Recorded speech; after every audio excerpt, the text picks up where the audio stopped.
कदम कदम पर बाबा की याद दिलाते, कदम कदम पर बाबा की याद दिलाते, ईश्वरीय बचपन को भूला ना देना, ईश्वरीय बचपन को भूला ना देना, सदा प्रभु की। आज के इस अनुभव गाथा में हम आपको एक छोटा सा अनुभव सुना रहे हैं। चूँकि मैं सर्वप्रथम आपको ये बता दूं कि हमारे घर पर, लौकिक घर पर सभी को बाबा का परिचय मिल गया था। चूँकि हम उस समय बहुत छोटे थे, परंतु बाबा ने हमें भी एक अलग ही मिजाज में अपना बनाया एक अलग ही अंदाज में हमें अपना बाबा ने बनाया। तो हुआ क्या कि एक हमारे जीवन रूपी गाड़ी बस शुरू ही हुई थी और मात्र 6-7 वर्ष ही कुछ बीते थे, तभी हमारी गाड़ी ने अपना रुख मोड़ लिया, जैसे मानो हमारे कई जन्म के पुण्य उदय हुए और हमें भगवान का परिचय मिल गया। हमें भगवान मिलने से पहले, बाबा मिलने से पहले ऐसा कई बार फील होता था कि कुछ विशेष, एक अलग स्पेशल फीलिंग्स कई बार आती थी, परंतु कुछ उसका स्पेसिफिकेशन रीज़न नहीं था, कुछ विशेष रीज़न नहीं था। पर जब बाबा मिला तब फिर महसूस हुआ कि सचमुच भाई कुछ तो ऐसी विशेष बात है जो हमें भगवान मिला, है ना। तो ये भी हमारा अहो सौभाग्य है। जिस किसी को भी भगवान मिला तो ये हमारा परम सौभाग्य है। पिछले कई जन्मों के पुण्य कर्म हैं जिस वजह से हमको भगवान मिला है। तो मैं आपको ये बताना चाहता हूँ कि किस तरह, देखो जब हम छोटे थे, उस समय छोटी सी बुद्धि थी, तो बाबा ने भी हमको उसी तरीके से, उसी वे में अपना बनाया। तो मेरी 2 कमजोरी थी। एक थी, पहली कमजोरी कि मैं जब कोई बड़े बुजुर्ग या जब घर पर कोई मेहमान आते थे, आपस में कुछ चर्चा करते थे, तो मैं बड़े उनकी बातों को बड़े ध्यान से सुनता था। ये एक कमजोरी थी। और दूसरी कमजोरी ये थी कि मैं चने के झाड़ पर बहुत जल्दी चढ़ जाता था। आप समझ गए होंगे।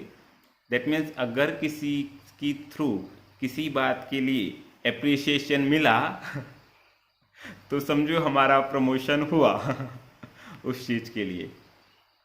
तो ऐसा ही हुआ। एक बार जब हमारे लौकिक चाचा जी हमको जब प्रथम बार सेवा केंद्र पर लेकर के गए, तो उर्वशी दीदी जी कुछ विशेष विषय पर क्लास करा रहे थे। तो हमने भी उस क्लास को बड़े ध्यान से सुना, बहुत ध्यान से सुनते रहे। क्लास ख़त्म हुई और जब क्लास ख़त्म होने के दरमियान जब दीदी बाहर आए, हमारे चाचा जी से मिल रहे थे, तो दीदी ने कहा कि भाई जी, आपके साथ जो बालक आया है ना, वो बड़े ध्यान से सुन रहा था। अरे वाह, ये क्या हुआ। हमने ऐसा कहते हुए ध्यान से सुन लिया। अब लो, हो गया प्रमोशन। दीदी ने अप्रिशिएट किया, कहा, जैसे ही दीदी ने कहा कि ध्यान से सुन रहा था, और वो समझो हमारे अंदर वो चीज़ पक्की हो गई। तो दीदी के एक एक शब्द जैसे हमारे लिए वरदान साबित होते गए। तो ये हमारा डेली रूटीन में आते गया। फिर हमने बाबा के ज्ञान को, जब दीदी ने कह दिया, भाई अप्रिसिएशन मिला है आखिर, तो हम हर बार जब जाया करते थे तो बड़े ध्यान से सुना करते थे। तो इस प्रकार धीरे धीरे बचपन में ही ईश्वरीय ज्ञान जीवन की गहराइयों तक भरता चला गया। बाबा के एक एक महावाक्य दिल को छूते हुए अंदर तक चले गए, जिसका गहरा प्रभाव हमारे जीवन पर पड़ा। तो इस तरह से, है ना, एक एक कड़ी के अनुसार ये जो ईश्वरीय ज्ञान है हमें बचपन में बहुत अच्छा लगता था। तो हम धीरे धीरे सुनते गए। अब बस अगली ही कड़ी में एक दिन जब हम सेवा केंद्र पर गए तो दीदी जी ने कहा, अंकित भाई आज एक सेवा थी, करोगे? मैंने कहा हाँ दीदी। हम गए, 2-4 भाई और थे, तो उनके साथ सेवा की। बस अब सेवा ख़त्म ही होने वाली थी कि दीदी जी वहाँ पहुँचे और दीदी ने कहा, अरे वाह अंकित भाई, आप तो बड़ी ही अच्छी सेवा करते हो। लो, फिर मिल गया एप्रिसिएशन। जहाँ एप्रिसिएशन वहाँ हमारा प्रमोशन हो जाता था। वो दिल में बात लग गई कि हम बहुत अच्छी सेवा करते हैं, और वो प्रोग्राम इधर फिट हो गया। क्या कि बहुत अच्छी सेवा करते हो। जैसे ये प्रोग्राम फिट हुआ, अभी क्या हुआ ना, दीदी के फिर जो ये है ना, ये फिर ये दीदी के शब्द जो थे कि आप बहुत अच्छी सेवा करते हो, मानो ये हमारे लिए वरदान बन गए, वरदान साबित हुए। और इस प्रकार सेवा करना हमारा शौक बन गया।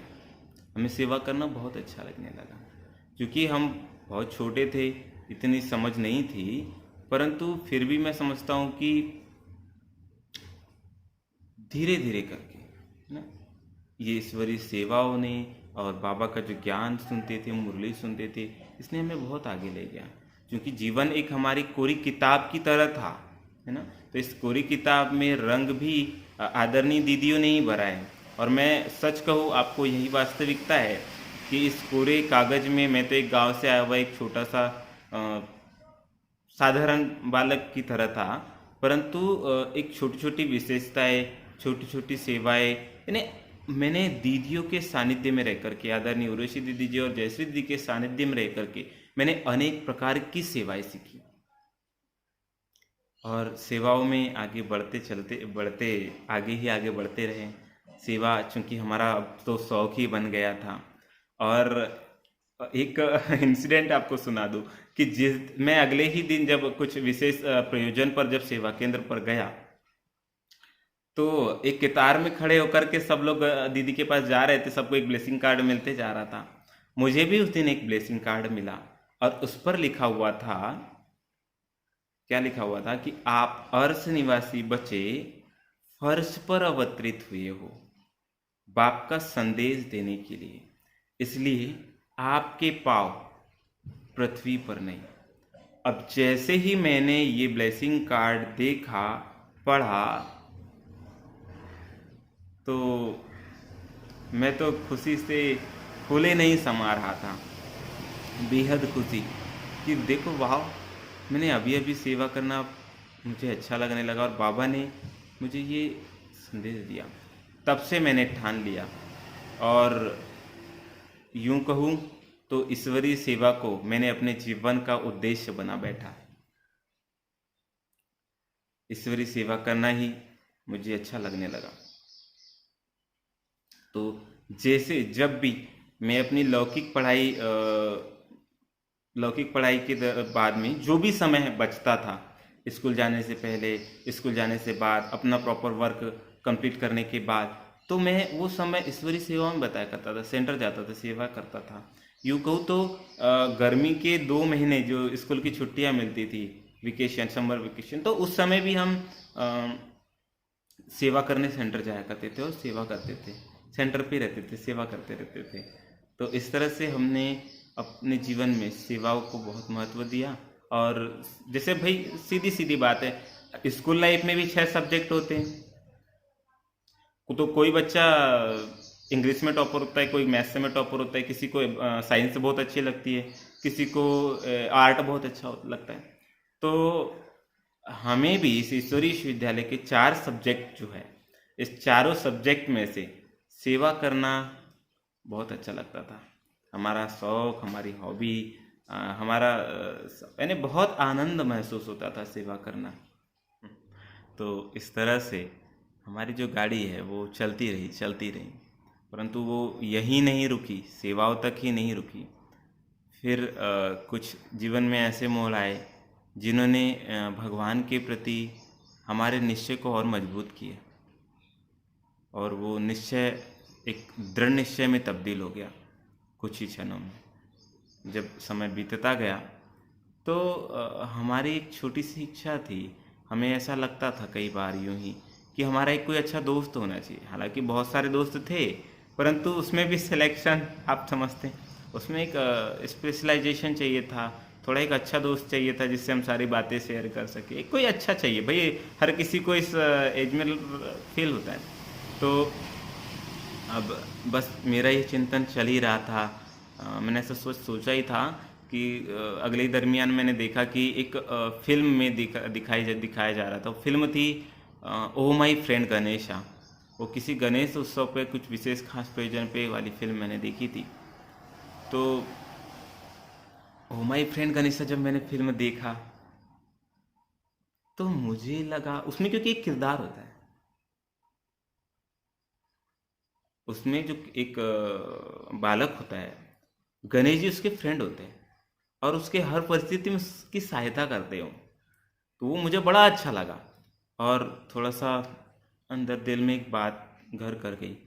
मैंने कहा भगवान का सत्य परिचय हमें मिला है, भगवान वास्तव में तो हमारा दोस्त होने चाहिए। मैं बहुत सोचा ना अब क्या किया जाए। तो मेरा इधर चिंतन चल ही रहा था। मैं जब अगले दिन क्लास अटेंड करने सेंटर पर गया तो सब लोग उसी तरह कतार में दीदी के पास वरदान ब्लेसिंग कार्ड लेने जा रहे थे। सबको एक एक ब्लेसिंग कार्ड मिल रहा था। जब मेरा नंबर आया तो मुझे वरदान मिला और उसमें क्या था, आप ऐसे ऑनेस्ट बच्चे हो जो खुदा खुद कहता है कि मैं तुम्हारा दोस्त हूँ। अरे वाह, ये क्या था। मैं तो अब फूले नहीं समा रहा था। मैंने बोला वाह बाबा, क्या कमाल है आपकी। मुझे कल ही फील हुआ कि मेरा कोई दोस्त नहीं है और आप मेरे दोस्त बन गए। मैंने कहा सच्ची में ना, आप मेरे दोस्त हो ना। बाबा ने भी अंतरात्मा से आवाज दी, बोला हाँ। मैंने कहा चलो ट्राई करते, क्योंकि छोटी बुद्धि, देखो भाई बचपन था, अब जो था तो सो था, छोटी बुद्धि थी। मैंने कहा चलो ट्राई करते कि आप मेरे दोस्त हो कि नहीं, कि बस, है ना। तो क्योंकि एक इंसिडेंट था ना, वो फिल्म में देखा था मैंने, उसमें वो जो गणेश जी ना थोड़ा सा बच्चे से फिरकी ले रहे थे, वो वास्तव में उसके दोस्त हालांकि थे, परंतु उसको फील करा रहे थे उसके दोस्त नहीं, ऐसे कुछ था, कन्फ्यूजन था थोड़ा। तो मुझे वो सीन क्रिएट हुआ, इसलिए मैंने सोचा कि अरे मैं भी ट्राई करके तो देखूं कि सच में भगवान मेरा दोस्त है भी कि नहीं। तो क्या हुआ, एक स्कूल वैन आने से पहले सभी जो बच्चे थे वो हमारे घर आकर के एकत्रित हो जाया करते थे। सब लोग एकत्रित हो जाते थे, वेट करते थे। तो कुछ ऐसा ही हुआ, सब लोग आकर के हमारे घर में एकत्रित हुए, सब बच्चे, और हम भी अपना बैग वगैरह तैयार करके मस्त बढ़िया स्कूल ड्रेस में सब लोग तैयार होकर के स्कूल वैन का इंतज़ार कर रहे थे। परंतु तभी मेरे दिमाग में मन में एक संकल्प आया कि आज ना स्कूल नहीं जाना। तो मैंने ये बात जब अपने दोस्तों को कहा तो सब कहने लगे अरे हाँ, आज तो हमारा भी मन नहीं है स्कूल जाने का। ओ, मैंने बोला ये क्या हो गया। तो ना हमने कहा अगर ये बात अगर हम घर पे कहेंगे किसी से भी तो बहुत डंडे पड़ेंगे और डांट भी बहुत पड़ेगी, और स्कूल तो जाना ही पड़ेगा, वो तो मानने वाले है ही नहीं है। अब क्या करे क्या करे क्या करे।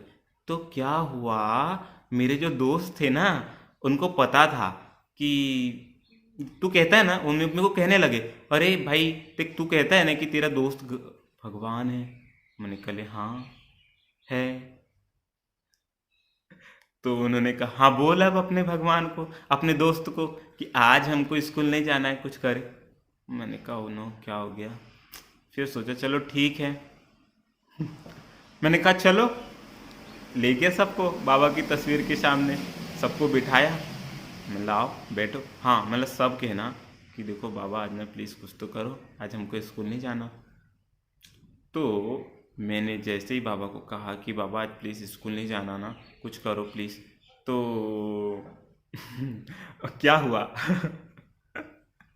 मज़े की बात आपको बताता हूँ कि सचमुच उस दिन हमारी स्कूल वैन खराब हो गई। स्कूल वैन आई ही नहीं और हम स्कूल ही नहीं गए। मैंने बोला वाह गॉड, क्या लकी हम लोग, सच में कितने भाग्यशाली, भगवान हमारा दोस्त। और हर बात, हालांकि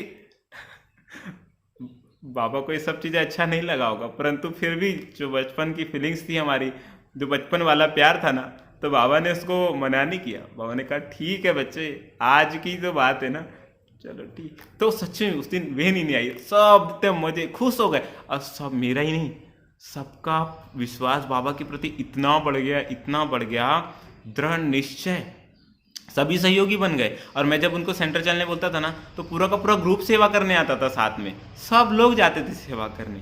तो इस प्रकार से सबका बाबा के प्रति विश्वास बन गया है। तो मैंने कहा वाह बाबा, खुदा दोस्त मेरा सच्चा साथी। तो इतना बाबा ने इतना इतना इतना हर चीज़ में, छोटी छोटी चीज़ों में बाबा ने, तो मैंने अनुभव किया कि सच में भगवान ना, सच में भोलानाथ है। बच्चों के साथ बच्चा, यानी बाबा हर किसी को जिसको जो चाहिए ना, उस प्रकार से बाबा उसकी पालना करता है। बाबा का जो बच्चा चाहिए ना, वो बाबा उसको अपना बना के रहता है, ऐसा है। तो इस तरह से हम बाबा के बने।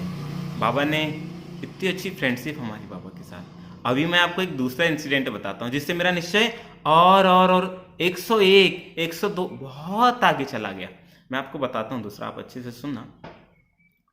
हुआ क्या जब हम अपनी क्लास में बैठे हुए थे, तो मैंने अपने एक दोस्त को गलती से कुछ ऐसा कह दिया जिसको वो बुरा लग गया उसको। अब उसने कहा भाई मैं तेरा नाम तो टीचर को बताऊंगा। मैंने कहा सॉरी भाई, गलती हो गई, प्लीज़ मत बताए। मैंने उसको माफ़ी मांगी। उसने कहा नहीं, मैं तो टीचर को बताऊंगा ही। मैंने कहा अब तो गड़बड़ हो गई। अगर टीचर को ये पता चला कि अंकित ने ऐसा कहा है तो बहुत डांटेगी, क्योंकि टीचर बड़ी सख्त थी। मैंने कहा वो क्या करूं। हाँ, याद आया, मतलब बाबा बैठा, मतलब प्लीज़ बाबा कुछ तो करो, क्योंकि अगर टीचर को पता चला ना तो छोड़ेगी नहीं मेरे को, और घर पे भी कंप्लेन जाएगी। मतलब कुछ कर लो सु प्लीज़ बाबा। और सच्ची में क्या हुआ, मैं जब थोड़ा सीरियसली होकर सोच रहा था, तो मेरे एक साइड में बैठे हुए दोस्त ने टीचर को कहा, टीचर अंकित को ना बुखार चढ़ गया है। तो टीचर ने मुझे, उसके मेरे दोस्त की जो दोस्त था उसकी कंप्लेन पहुंचने से ही पहले टीचर ने मुझे बुलाया, कहा अंकित बुखार लग रहा है, बुखार आ गया। मैंने कहा हाँ। टीचर ने मेरा हाथ पकड़ा, मुझे ऑफिस में ले गया और लिशान अलग एकदम बढ़िया शांत जगह पे बिठाया। हाँ, कहा बोले अभी बैठ जाओ, रिलैक्स हो जाओ, बढ़िया। मैंने कहा हाँ ठीक है।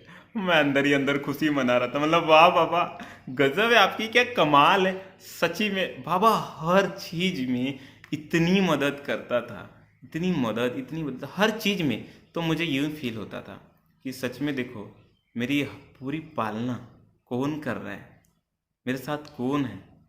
तो सच में हर सीन में है ना, बाबा ने इस तरह से हमारा मेरे साथ निभाया। ऐसा खुदा दोस्त, ऐसा सच्चा साथी तो मैं भी यही समझता हूँ। तो कोई बच्चा हो, छोटा हो, बड़ा हो, बूढ़ा हो, जवान हो, तो अपना एक सहारा, अपना सच्चे दिल का जो कहना चाहिए, जो अपना जो सच्चा जिगरी जिसको बोलते जिगरी यार, वो जिगरी यार ना भगवान को जो बना लेना, उसके तो फिर चलवे।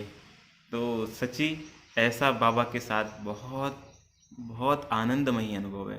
ऐसा बाबा प्यार से पालना करता है, ऐसी पालना करता है, फूंक भी नहीं लगने देता।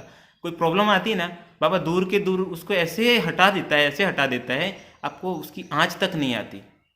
तो बस ऐसे ही हम सब बाबा के बने रहे, बाबा का प्यार पाते रहे, बाबा को अपना सच्चा दोस्त बनाए।